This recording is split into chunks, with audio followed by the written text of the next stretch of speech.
पगार मिळतोय लाखात आणि अधिकारी लाच घेतात हजारात। पुणे विभागात सोलापूर दुसरा।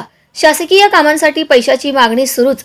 सोलापूर मागील वर्षाच्या तुलनेत यंदाच्या वर्षी पहिल्या 6 महिन्यात सोलापूर जिल्ह्यात लाचलुचपतच्या सापळ्यात अडकण्याचे प्रमाण वाढले आहे। यात सर्वाधिक प्रकरणे पोलीस महसूल जिल्हा परिषद विभागातील असून दुसऱ्या क्रमांकावर भूमी अभिलेख महापालिका व अन्य विभाग आहे।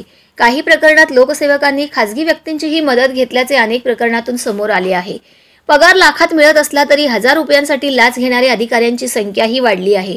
दरम्यान भ्रष्टाचाराचे प्रमाण काही केल्या कमी व्हायला तयार नाही।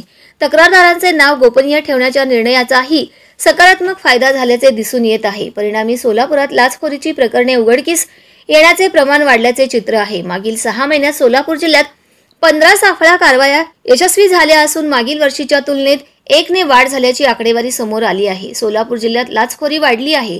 लाच घेण्यात सोलापूर जिल्हा पुणे विभागात प्रथम आहे। याशिवाय प्रथम क्रमांकावर दुसरा पुणे, द्वितीय सोलापूर, तृतीय कोल्हापूर, चतुर्थ सातारा, पाचवा सांगली असा क्रमांक लागतो। 6 महिन्यात पुणे विभागात 71 सापळा कारवाया यशस्वी झाल्या आहेत। एवढेच नव्हे तर राज्यात पुणे विभागही लाचखोरीत दुसऱ्या क्रमांकावर आहे। खासगी व्यक्तींचाही सहभाग वाढतोय।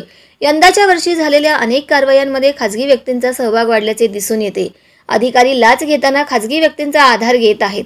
महसूल जिल्हा परिषद पोलीस विभागातील अधिकारी खासगी व्यक्तींचा सहभाग वाढवितानाची आकडेवारी समोर आली आहे। पैसे मागितल्यास या ठिकाणी करा तक्रार।